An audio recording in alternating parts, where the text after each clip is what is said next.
13 جنوری پاکستان کی تاریخ میں ایک سیاہ دن ہے، جس دن حکومت نے 350 ارب کا عوام پہ 6 ماہ کے لیے اضافی ٹیکسوں کا بوجھ ڈالا اور پاکستان کی مالیاتی خود مختاری کو سرنڈر کرنے کا بدنام زمانہ اسٹیٹ بینک ترمیمی بل بلڈوز کیا۔ یہ دو اقدامات جہاں عوام اور ریاست کے لیے بہت سنگین ہیں، وہیں کل پارلیمانی روایات کی بھی دھجیاں بکھیری گئیں۔ کل میں نے اسپیکر صاحب سے ہاتھ جوڑ کے منت کی کہ یہ پاکستان کے مستقبل کا سوال ہے، یہ پاکستان کی مالیاتی خود مختاری کا سوال ہے۔ اسٹیٹ بینک کو قائد اعظم علیہ رحمہ نے پاکستان کی مالیاتی خود مختاری کی علامت قرار دیا تھا۔ اس کا سودا ہونے جا رہا ہے، اس کو گروی رکھا جا رہا ہے، اسے غلام بنایا جا رہا ہے۔ اس پہ ہمارا استحقاق ہے کہ حکومت نے جتنا وقت IMF کے ساتھ اس قانون پہ مذاکرات کرنے کے لیے صرف کیا ہے، کم از کم اس کا آدھا نہیں تو 1/4 وقت تو ہمیں دیں کہ ہم بھی اس پر بحث کر سکیں۔ لیکن حکومت نے اسٹینڈنگ کمیٹی فائنانس میں بھی 2 گھنٹوں میں اسے بلڈوز کیا۔ ہم مطالبہ کرتے رہے کہ اس پر شکوار بحث ہونی چاہیے، وہ نہیں کی گئی۔ اور کل قومی اسمبلی میں اسٹیٹ بینک کے قانون کو باقاعدہ قواعد و ضوابط کو سسپینڈ کر کے، ہمارے قومی اسمبلی کے ضوابط کہتے ہیں کہ 2 دن کا نوٹس ہونا چاہیے کسی بل کو بحث میں لانے کے لیے۔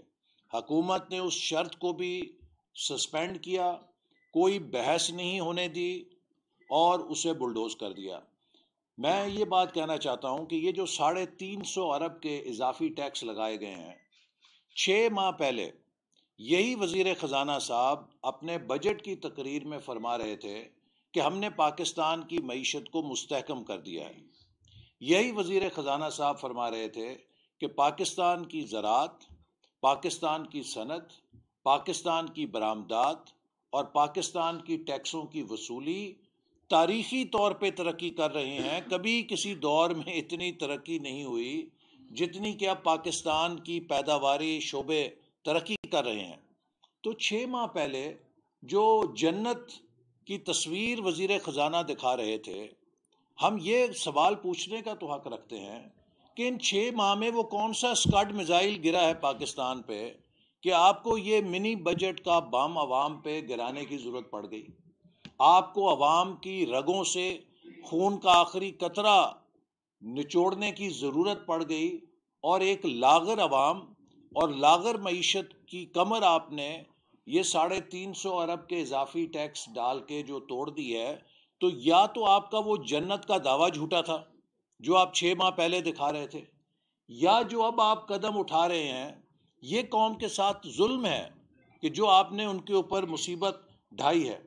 اور میں جو ایک پہلو آپ کو بتا دیا انہوں نے کہ کس کس چیز پہ ٹیکس لگا، اور اپوزیشن نے جب بھرپور مزاحمت کی تو 2-3 چیزوں پہ کل پھر ٹیکس کو واپس لے لیا۔ شکر ہے کہ انہیں خیال آ گیا کہ بچوں کا جو دودھ یا فارمولاز ہیں وہ ان کے لیے کتنے ضروری ہیں۔ شکر ہے انہیں خیال آ گیا کہ لیپ ٹاپ کتنے ضروری ہیں نوجوانوں کے لیے۔ مجھے لگتا ہے کہ لیپ ٹاپ سے انہیں الرجی ہے، چونکہ ہماری حکومت نوجوانوں کو مفت لیپ ٹاپ دیتی تھی، تو انہوں نے سوچا کہ لیپ ٹاپ بند ہی کر دو ڈیوٹی لگا کے، تاکہ نوجوانوں کو یہ چیز ہی نہ مل سکے۔ آپ کس قسم کی سوچ کے ساتھ معیشت چلانا چاہتے ہیں کہ ترقی کے تمام راستے، پیداوار کے تمام ذرائع، ان پر ٹیکسوں کا بوجھ ڈال کے آپ معیشت کو مزید سکیڑ رہے ہیں۔ اور جو چیز میں اجاگر کرنا چاہتا ہوں وہ 250 ارب روپے کی ترقیاتی بجٹ میں کٹوتی ہے۔ حکومت نے ترقیاتی بجٹ جسے مسلم لیگ نون کی حکومت 1000 ارب پہ لے گئی تھی، اسے پہلے کاٹ کے 600 ارب پہ کیا، اور پچھلے بجٹ میں دعویٰ کیا کہ ہم اسے 900 ارب پہ لے کر جائیں گے، اور اب اس میں 250 ارب کی جب کٹوتی لگے گی تو یہ پھر تقریباً 650 ارب پر آ جائے گا۔ اس 250 ارب روپے کی ترقیاتی بجٹ میں کٹوتی کی قیمت کم از کم 250 ارب روپے قوم کو چکانی پڑے گی، اس لیے کہ جن منصوبوں سے یہ پیسے کاٹے جائیں گے اور جن منصوبوں کو فنڈ جاری نہیں کیے جائیں گے وہ التوا کا شکار ہوں گے، وہاں پہ کاسٹ ایسکیلیشن ہوگی، اور کل کو جب ان منصوبوں کی تکمیل کرنی ہوگی تو ان کی لاگت کئی گنا بڑھ چکی ہوگی۔ تو یہ جو 250 ارب بچائے جا رہے ہیں، یہ 250 ارب کٹوتی نہیں ہے، بلکہ آنے والے وقت میں کم از کم 2500 ارب کی اضافی لاگت ہے جو قوم کے اوپر لادی جا رہی ہے۔ اسی طرح سی پیک کا منصوبہ، اس کو بھی معطل کرنے کا یا اس کو بھی تباہ کرنے کا یہ نسخہ ہے کہ جب آپ 250 ارب روپے کاٹ رہے ہیں تو اس کا مطلب ہے کہ سی پیک کا کوئی منصوبہ نہیں چل سکتا۔ اس کا مطلب یہ ہے کہ دیامیر بھاشا ڈیم کے لیے بھی آپ فنڈز فراہم نہیں کر سکیں گے جتنے کہ اس کو درکار ہیں۔ اس کا مطلب یہ ہے کہ مہمند ڈیم جو ہے اس کے لیے بھی فنڈز فراہم نہیں ہو سکیں گے۔ اس کا مطلب یہ ہے کہ وہ تمام ہائر ایجوکیشن کمیشن کے منصوبے جو پاکستان کے نوجوانوں کو اعلیٰ تعلیم دینے کے لیے ناگزیر ہیں، ان کو بھی مطلوبہ فنڈز فراہم نہیں ہو سکیں گے۔ اس کا مطلب یہ ہے کہ پاکستان کا تمام انفراسٹرکچر بری طرح متاثر ہوگا ڈیولپمنٹ بجٹ میں کٹوتی لگنے سے۔ تو یہ حکومت ہر لحاظ سے معاشی میدان میں فیلئر ثابت ہو چکی ہے۔ اس کا ہر دن کئی 100 ارب روپے کی قوم پر جرمانے کی صورت میں نقصان کر رہا ہے۔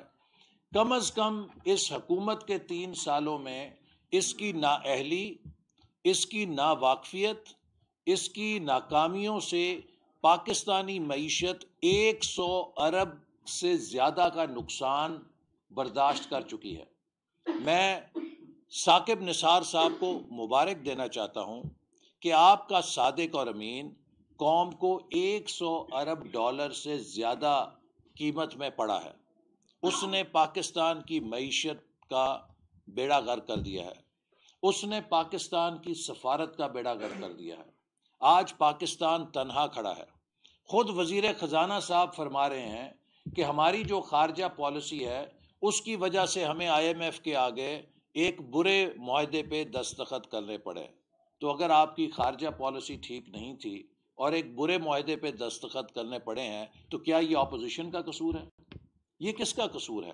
تو اس لیے میں یہ بات کہنا چاہتا ہوں کہ کل جو حکومت نے منی بجٹ بلڈوز کیا ہے، یہ پاکستان کے عوام کے لیے تباہ کن ہے، ملک کی معیشت کے لیے تباہ کن ہے، اور سب سے اہم بات یہ کہ پاکستان سے جو سرمایہ کار ہیں، جو انٹرنیشنل انویسٹر ہے، وہ بھاگ جائے گا۔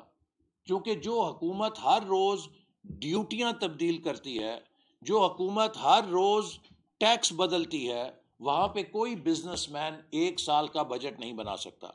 ملٹی نیشنلز جو ہیں وہ اپنے ہیڈ کوارٹرز کے سامنے شرمندہ ہوتی ہیں، وہ مشکل سے پیسہ لے کر آتی ہیں، انہیں کنونس کرتی ہیں کہ آپ اس ملک میں سرمایہ کاری کریں، اور جب اس طرح کے جھٹکے لگتے ہیں تو ان کے ہیڈ کوارٹر انہیں کہتے ہیں کہ آپ یہاں سے کاروبار بند کریں، ہم کسی اور ملک میں جائیں گے۔ جی کوئی سوال؟